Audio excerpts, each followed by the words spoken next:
Good morning to everybody, and thank you for the invitation to be with you, and in particular, dear Anna, thank you for this encouraging and inspiring speech. I think there's a lot we can take away for further considerations, because indeed we are living in challenging times, and I think one of the key words of today is unprecedented.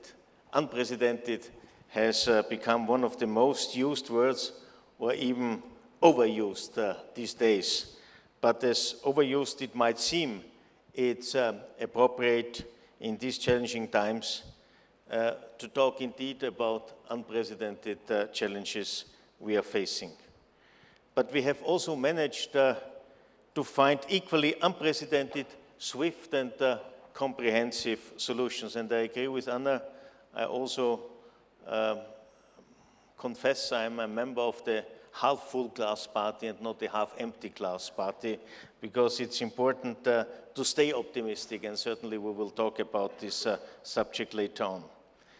Because we have been successful because we used the strength of solidarity to launch a forward-looking stimulus package of more than 2 trillion euro to overcome first the pandemic and now to address the current situation, the current circumstances triggered by Putin when he started his war against Ukraine, and thus against our values. We proved again that unity is our best answer. To support Ukraine, the Union and its member states provided so far more than 23 billion euro in direct and indirect support, put in place powerful sanctions, and took effective action to diversify our energy supplies ahead of the winter. And may I say, we are working, and I have already concluded my preparatory work with our member states to guarantee to provide almost a similar amount for Ukraine for the next year, because I believe that unfortunately this war will continue till Ukraine will win. But we as Europeans have the obligation to support them, to help them, and to do everything to fight this indeed unprecedented war, which nobody could expect that this can still happen in the 21st century. But coming back to what we have done, already addressing the challenges stemming from the pandemic, we have issued first time in a significant volume EU bonds, and this is the core element of the European Union answer to rise to these historic challenges. Faced with the massive common shock of the COVID pandemic, EU borrowing has allowed the Union to implement a powerful, centralized fiscal response. Why? Because the European single market is one, if not the biggest asset we have as Europeans. It also gives us a political global leverage, and that's why it is so important to protect in the past, in the present, but also in the future, the European single market. And all of our initiatives, activities, are triggered by this intention to protect the European single market. And the European single market can only work if all the participants at the same time play their role. So we have introduced several measures indeed to achieve this goal. The first was the so-called SURE program. It was very successful and well perceived to support employees in the Union during the crisis it was a program for around 100 billion euro, and it will be fully dispersed by the end of the year. This program enabled member states which didn't have short-time employment schemes to finance this in order to guarantee that employees stay with the company even in different times when factories had to close down, or at least to reduce their weekly working time in order, once the economies recover, the people are available. And this was exactly the case. This is why we had such a strong rebound even already last year. And I think exactly such a program proves the, let's say, intelligence of having common European programs. But based on this success, we created Next Generation EU, which provides a massive injection of support, up to 800 billion euro or 5% of the European GDP, for investment and reform to make the European economy fit for the future by becoming greener, more digital, and more resilient. Greener today also means, and we have painfully observed this, it means being less vulnerable. A sensible use of borrowing therefore provides a valuable extra fuel tank for financing important European policies. This lesson is already being applied to the energy crisis. Through the, I have to say, nearly agreed REPowerEU, debt issuance may be used to finance loans to member states to support energy diversification to the tune of 225 billion euro, and in particular to focus on cross-border energy supply structures, infrastructure, something which was, I understand, a very topical topic in these days between the Iberia Peninsula and France.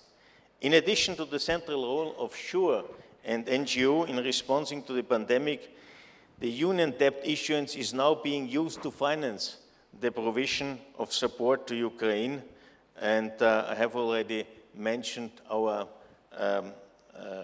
support to Ukraine for 2023, again, in a way which makes, which is predictable, which reassures Ukrainians and again helps them to overcome their difficult situation.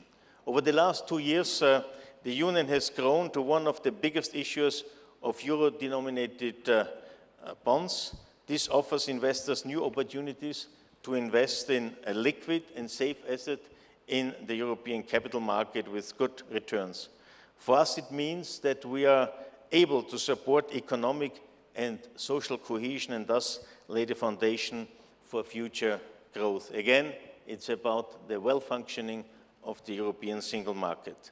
The value-driven character of our issuance has galvanized investors. The strong support of the market for our SURE social bonds and NGO green bonds speaks for itself. Our NGO bonds offer a unique combination of solidity and diversification, which is much needed in times of geopolitical stress. This is valued by investors who have stood with us all the way through the indeed challenging market conditions that prevailed this year. Faced with increased reliance on EU borrowing to finance crisis responses, we need to cement our position as a trusted and established issuer. Our NGO diversified funding strategy has blazed the trails that we need to follow. We will be looking at how to extend this toolbox to help us meet these other funding needs. Our most recent syndicated transaction, in which we financed two policies, NGO and, of course, the now necessary support to Ukraine with a single bond, showcased some of the synergies that we can build on going forward. Many factors contributed to the successful establishment of the Union in the capital markets. One of the most critical has been the excellent cooperation with our primary dealers.